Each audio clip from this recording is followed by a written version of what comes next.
Hello, ladies and gentlemen. Welcome back to another episode here on African Confessions. The following story that you're going to be listening to, it comes from a translation of a message that I received. The translation reads like this. Hello, Brother Nash, how are you? Can you please post my own story as anonymous?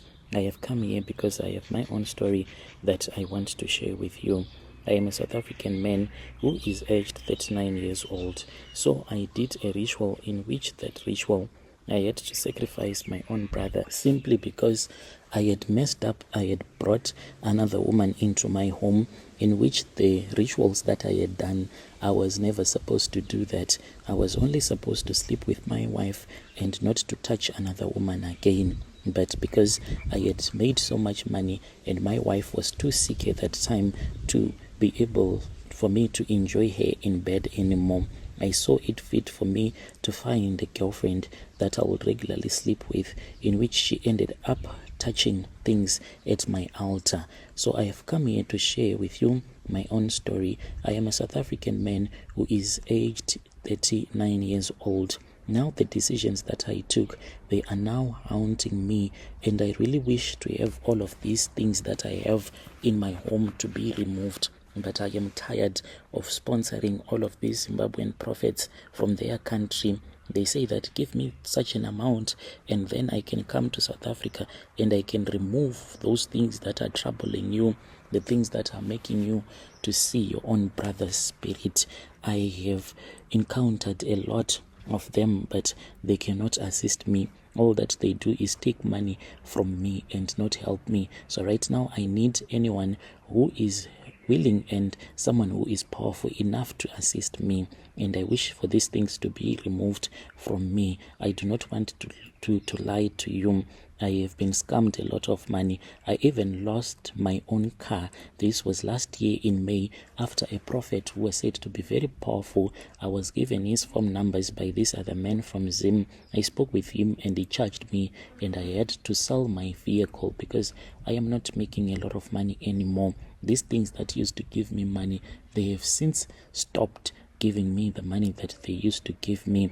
I don't know. I did not know that this was the world that I was getting myself involved into. I never thought that this wealth, it has an expiry date. I traveled with my late wife, who was in support of everything that I was doing. We went to Mozambique. When we went to Mozambique, we got assisted, but we were not told the full details of the whole story. We were just given half the story on what was going on. We were told that upon our arrival back in South Africa, we were supposed to buy a goat and we had to slaughter that goat in the middle of the night. I was given this other skull, which is a monkey skull, and a cow's horn that I was told to sprinkle, and then I had to sprinkle this blood on top of those items that we had brought with us from Mozambique, and then we'll start to make money. This we had to do in the middle of the night.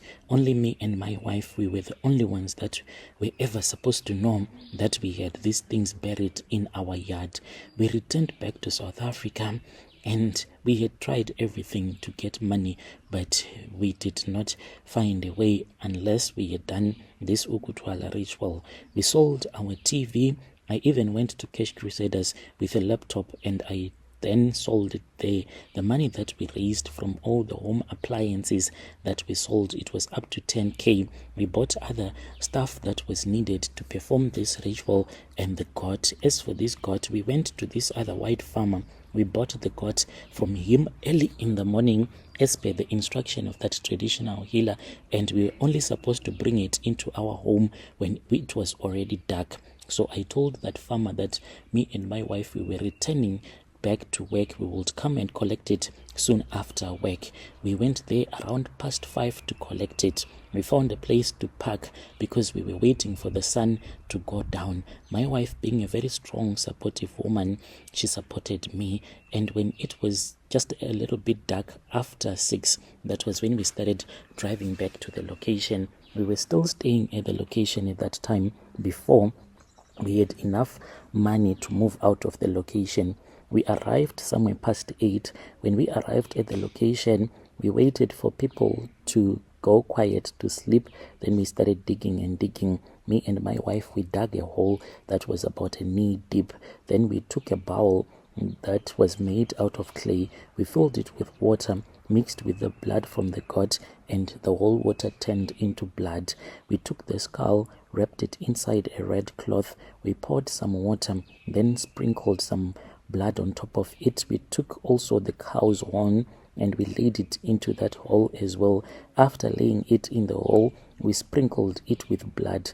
We took a white and a gold cloth that we had bought in the afternoon. We wrapped that one inside that golden cloth and on top the white cloth. That is what we were told to do, and to keep it inside of our home. No other person except for me and my wife were ever supposed to touch it. It was quite easy, so we thought at that time. So after all of these things, then early in the morning, that was when my wife woke me up. She was busy screaming. It was around 3 a.m. I said to her, what is wrong? You know, when you are broken, poor, if anything happens, you become so stressed. I woke up and then she took me to the bathroom. And when I looked into the tub, I saw that the bathtub, it was filled with money. I said, where did this money come from? She was screaming, and I told her to keep it down. Otherwise, the neighbors that were so nosy, they were going to ask what was going on. And when we looked at the money, I said, let us take a blanket. We took a blanket, we went back into the bathroom and we laid it onto the floor.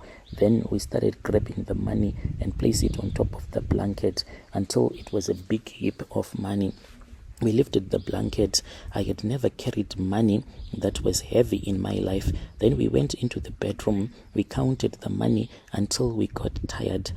As for me, I got tired just after we had counted 200k. Then I said, what is the use of me keep on counting this money? So as per the agreement that we had with the healer, we were supposed to move out and find a quieter place. So we did find a quiet place, a very beautiful house with a balcony, a decent yard in the suburbs, where we started staying, where we could do our rituals without anyone disturbing us. It then happened that my wife started to suffer from cancer, ovarian cancer. She was unable to perform her wife duties in the bedroom. So I began dating a lot of women.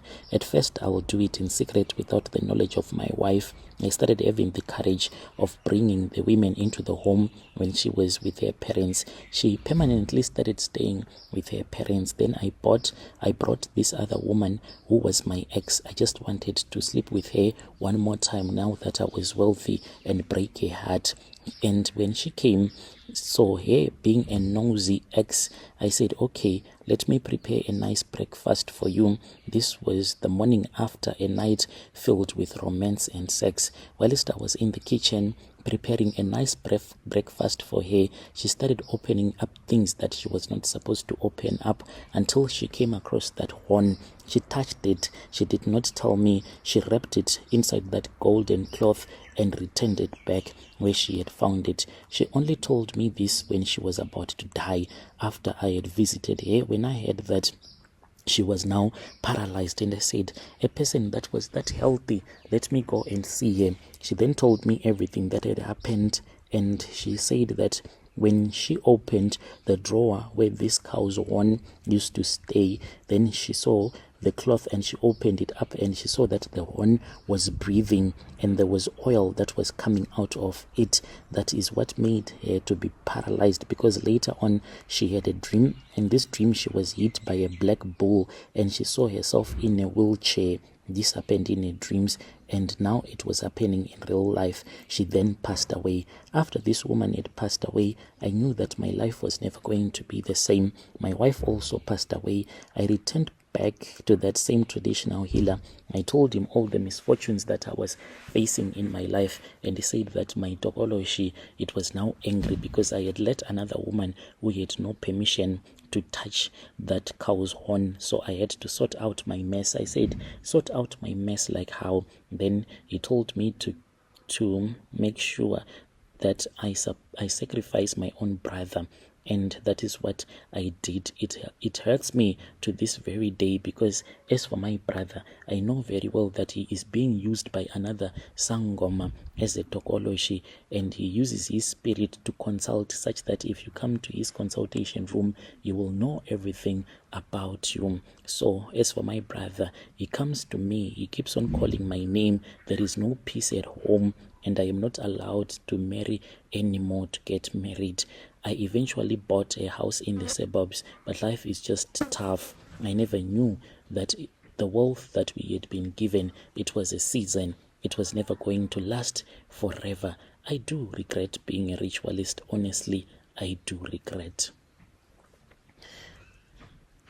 Dear listeners, right there was a message that was sent to me by one of our brother right there, and that was the translation of the message that was given to us by one of our admin. Strange things indeed they do happen in this world.